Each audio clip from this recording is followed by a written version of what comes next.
మీ విడాకుల గురించి పేపర్లో ఎలా వచ్చింది? మీరా వెళ్ళు, ఈ క్షణమే ఇంటి నుంచి నువ్వు బయటికి వెళ్ళు. ఇలా అయితే నేను ఇక్కడ ఉండను, వెళ్ళిపోతాను. ఈ విషయంలో నేను నీకు సపోర్ట్ చేయలేను. అసలు నువ్వు ఇలా ఎందుకు చేసావో కూడా నాకు అర్థం అవ్వట్లేదు. నేను మీ ఇంటి మంచి కోసం, ఆంటీ హ్యాపీనెస్ కోసం ఆలోచిస్తుంటే నీకది తప్పుగా అనిపిస్తుందా? షటప్, నీ సోది మాటలు నమ్మడానికి పిచ్చోడ్లా కనిపిస్తున్నానా నేను? దానికి ముందు జరిగిన వాటి గురించి ఎవరు చెప్తారు? పోనీ నన్ను చెప్పమంటావా? ఏంటి బెదిరిస్తున్నావు? విష్ణు ఆగు. అమ్మో, నాన్న వచ్చేసాడు. సంధ్య, నాకు ఆ అమ్మాయి ఇంట్లో కోడలిగా ఉండడం ఇష్టం లేదు. విష్ణు ఇంకా గౌరీ వేరే ఇంట్లో వేరే కాపురం పెడతారు. నేను ఇప్పుడే ఊరికి బయలుదేరి వస్తున్నాను. వచ్చాక మీతో అంతా మాట్లాడతాను. అతని నుంచి ఫోన్ వస్తుంది. అన్నయ్య ఎక్కడున్నావు? త్వరగా ఇంటికి రా అన్నయ్య. అమ్మ కళ్ళు తిరిగి పడిపోయింది. నువ్వు నన్ను సపోర్ట్ చేయకపోయినా ఇప్పటి నుంచి మీ అమ్మ నాకు సపోర్ట్ చేస్తుంది. మీ అబ్బాయి అసలు మంచోడైతే ఇదంతా వచ్చేదే కాదు. ఆపండి. గౌరీ, నువ్వు ఆ విడాకుల పేపర్ మీద సంతకం పెట్టు. నేను విడాకులు ఇవ్వను. ఏం చేస్తావే? సంధ్య నీరసంగా కళ్ళు తెరిచి చూసింది. వెంటనే అంజలి వాళ్ళ అమ్మని చూసి, అమ్మా, అన్నయ్య, అమ్మ కళ్ళు తెరిచింది. ఆ మాట విన్న రాజు ఇంకా విష్ణు సంతోషంగా సంధ్య వైపు చూశారు. అమ్మయ్య, థ్యాంక్ గాడ్ ఆంటీ, మీరు బాగున్నారు. నాకైతే చాలా భయమేసింది. ఇంతలో సంధ్య నీరసంగా విష్ణు అని పిలిచింది. విష్ణు వెంటనే, నేనిక్కడే ఉన్నానమ్మా, వచ్చేసాను. నువ్వేం కంగారు పడకు. అవును సంధ్య, చూడు విష్ణు ఇక్కడే ఉన్నాడు. నువ్వు అనవసరంగా టెన్షన్ పడకు. విష్ణు, నన్ను వదిలేసి వెళ్ళిపోతావారా? లేదమ్మా, నిన్ను వదిలేసి నేనెక్కడికి వెళ్ళను. ఇది మన ఇల్లమ్మా, నేనిక్కడే ఉంటాను. కానీ ఆ అమ్మాయి కోసం వెళ్ళిపోతా అన్నావు కదరా? లేదమ్మా, నేనెక్కడికి వెళ్ళను. అమ్మా, నువ్వు ఎక్కువగా ఆలోచించకమ్మా, డాక్టర్ మంచిది కాదన్నారు. రే విష్ణు, నువ్వు నా వల్ల చాలా బాధపడుతున్నావురా. విష్ణు ఏం మాట్లాడకుండా మౌనంగా ఉన్నాడు. ఆ అమ్మాయిని నిన్ను దూరం చేస్తున్నానని కోపంగా ఉంది కదా? అబ్బా అమ్మా, నువ్వు రెస్ట్ తీసుకో, ఇవన్నీ తర్వాత మాట్లాడొచ్చు. చెప్పురా. విష్ణు ఏం మాట్లాడకుండా మౌనంగా ఉన్నాడు. నాకు తెలుసురా. అయినా నీ ఆనందం కన్నా నాకేది ఎక్కువ కాదు. వెళ్ళి ఆ అమ్మాయిని తీసుకొనిరా. ఆ మాట విని విష్ణు చాలా సంతోషపడ్డాడు. రాజు కూడా ఆనందపడుతూ ఉన్నాడు. అంజలికేం అర్థం కాదు. మీరా మాత్రం కోపంగా సంధ్య వైపు చూస్తూ ఉంది. నువ్వు ఆ అమ్మాయితో ఇదే ఇంట్లో ఉండురా. నేను మహా అంటే ఇంకా కొన్ని రోజులే బ్రతికుంటాననుకుంటా. నా వల్ల మీరెందుకు బాధపడటం? కానీ ఈ కొన్ని రోజులైనా ప్రశాంతంగా బ్రతకాలని రాసిలేదేమో. ఏం పర్లేదురా, నువ్వు సంతోషంగా ఉంటే చాలు అని నీరసంగా చెప్పింది. ఆ మాట విన్న విష్ణు మళ్ళీ బాధగా ఉండిపోయాడు. మీరా మాత్రం లోపల సంతోషపడుతూ ఉంది. అమ్మా, అలా అనకమ్మా, నీకేం కాదు. నువ్వు ఎక్కువగా ఆలోచించకు. అయితే నాకు మాటివ్వరా, నువ్వు ఆ అమ్మాయిని ఈ ఇంటికి తీసుకొని రావని, నువ్వు నన్ను వదిలి ఎక్కడికి వెళ్ళవని. ఆ మాట విని విష్ణుకి ఏం చేయాలో అర్థం కాదు. రాజు కూడా ఏం మాట్లాడలేక మౌనంగా ఉండిపోయాడు. అన్నయ్య, ఏం చూస్తున్నావు అన్నయ్య? మాటివ్వు ప్లీజ్ అన్నయ్య. విష్ణు ఏం చెయ్యలేక బాధగా మాటిస్తున్నానమ్మా. వెంటనే సంధ్య సంతోషంగా, నువ్వేం బాధపడకురా. ఇప్పట్నుంచి మన జీవితం చాలా బావుంటుంది. నేను కూడా త్వరగా కోలుకుంటాను. ఆ మాట విని అంజలి, రాజు కొంచెం సంతోషపడతారు. విష్ణుకి ఏం జరుగుతుందో ఏం చేయాలో అర్థం కాక బాధగా ఉండిపోయాడు. సూపర్ ఆంటీ, ఏమో అనుకున్నాను కానీ ఆస్కర్ ఇవ్వచ్చు మీకు. మీ యాక్టింగ్ తో నాకున్న పెద్ద ప్రాబ్లం సాల్వ్ చేసేశారు అని తనలో తను మాట్లాడుకుంటూ సంతోషపడుతూ ఉంది. గౌరీ తన స్నేహితురాలతో మాట్లాడి ఇంట్లోకి వచ్చింది. గౌరీ, మీ నాన్న కోపంలో విడాకుల పేపర్ మీద సంతకం చేయమన్నారు. కానీ నువ్వే ఆలోచించుకో, ఇది నీ జీవితం. చిన్న చిన్న విషయాలకి ఆవేశంతో తప్పుడు నిర్ణయాలు తీసుకొని తర్వాత బాధపడేలా చేసుకో. నీ మంచి కోసమే చెప్తున్నాను. గౌరీ ఏం మాట్లాడకుండా మౌనంగా ఉంది.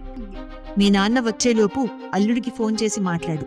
అసలు మీరిద్దరూ ఏం మాట్లాడుకోకుండా మూడో వ్యక్తి మాటలు విని విడిపోవాలనుకోవడం మూర్ఖత్వం. అసలు అక్కడేం జరుగుతుంది, అల్లుడు ఎందుకు ఇలా చేస్తున్నాడు తెలుసుకోవాల్సిన బాధ్యత నీది.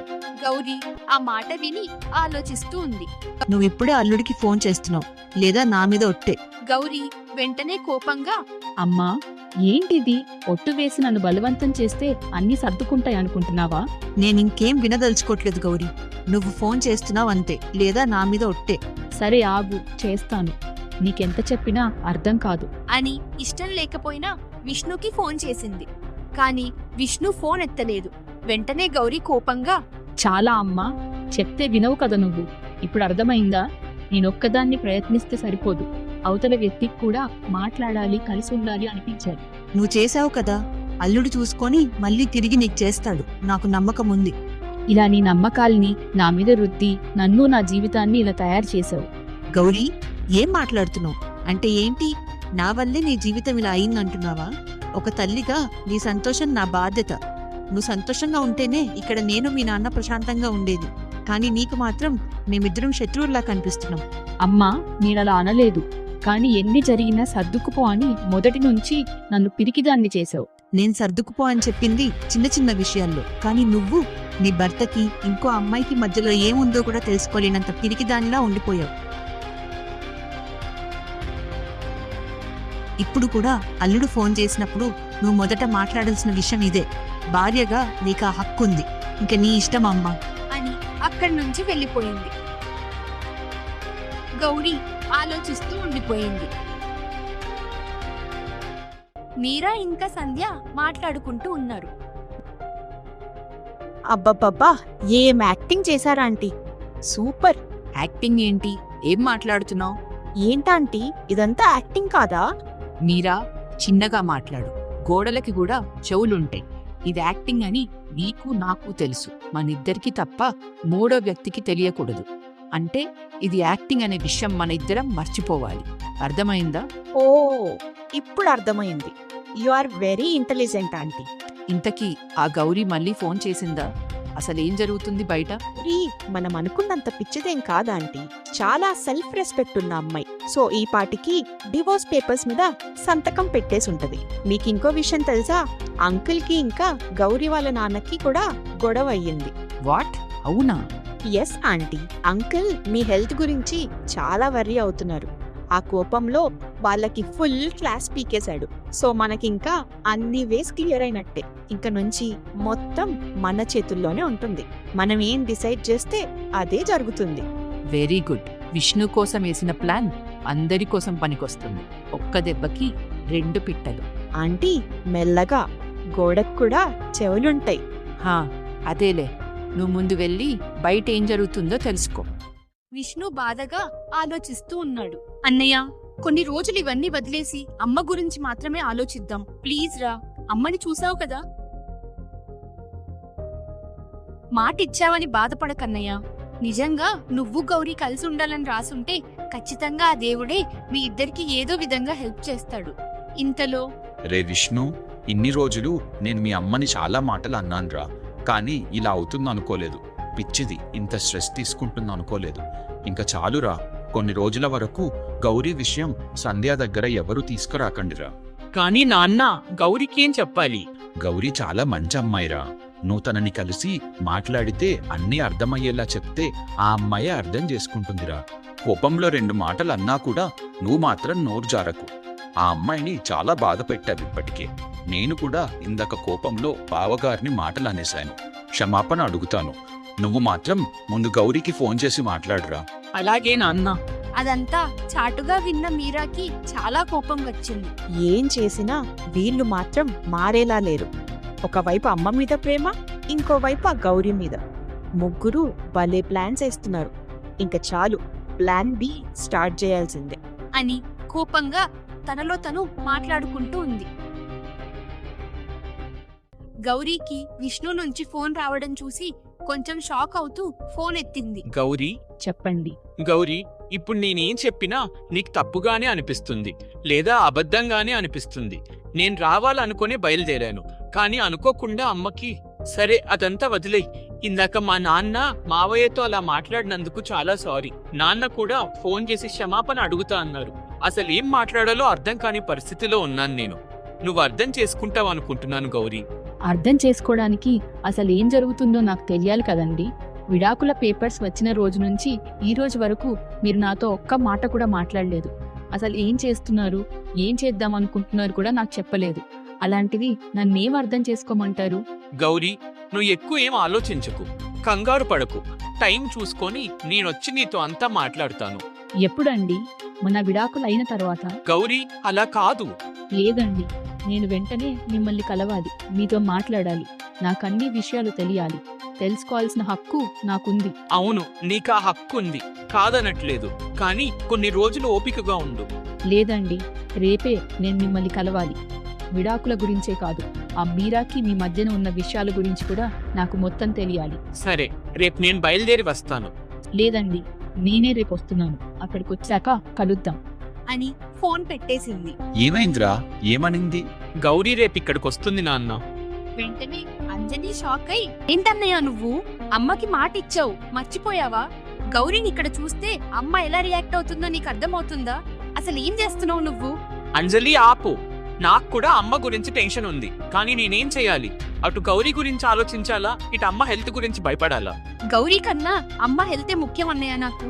అంజలి, నువ్వు ఆగు. రే విష్ణు, గౌరీని ఇంటికి రానివ్వకుండా బయట ఎక్కడైనా కలువురా. కలిసి నువ్వు అర్థమయ్యేలా చెప్పు. గౌరీ అర్థం చేసుకుంటుంది, నాకు నమ్మకం ఉంది. విష్ణు ఆ మాట విని ఆలోచిస్తూ ఉన్నాడు. గౌరీ మీరా నుంచి ఫోన్ రావడం చూసి ఎత్తాలా వద్దా అనుకుంటూ చిరాకుగా ఎత్తింది. ఏంటి, ఏం కావాలి? అబ్బో, ఏంటి అరుస్తున్నావు? విష్ణు ఫోన్ చేసి మాట్లాడాడని పొగరెక్కువైందా? అంత ఫీల్ అయిపోకు. విష్ణు నిన్నింటికి తీసుకొస్తాడు, అంతా బాగుంటుంది అనుకుంటున్నావేమో. అంత సీన్ లేదు. అసలు విష్ణుని నీ దగ్గరికి రాకుండా చేసిందే నేను. వాళ్ళ అమ్మని బాధినట్టు నటించేలా చేసి ఇదంతా ప్లాన్ చేసిందే నేను. నువ్వొచ్చి విష్ణుతో మాట్లాడి కలిసిపోదాం అనుకుంటే మాత్రం అది నీ మూర్ఖత్వం. ఎప్పటికైనా నీ స్థాయి ఈ ఇంటి బయటే, గుర్తుపెట్టుకో అని ఫోన్ పెట్టేసింది. ఆ మాటలు విన్న గౌరీ కోపంగా ఆలోచిస్తూ ఉంది. మరుసటి రోజు పొద్దున్నే గౌరీ బ్యాగ్ సర్దుకొని వచ్చింది. గౌరీని అలా చూసిన రాముకి ఏం అర్థం కాదు. గౌరీ, ఎక్కడికమ్మా? నాన్న, నేను ఆయనని కలవడానికి వెళ్తున్నాను. రాముకి ఆ మాట విని చాలా కోపం వచ్చింది. ఏం మాట్లాడుతున్నావు? నిన్ననే చెప్పా కదా విడాకుల పేపర్స్ మీద సంతకం పెట్టమని. నీకు ఆ ఇంటికి ఆ అబ్బాయికి ఇంకా ఎలాంటి సంబంధం లేదు. ఏమైనా ఉంటే కోర్టులో చూసుకుందాం. ఆపండి, మీరు చేసింది చాలు.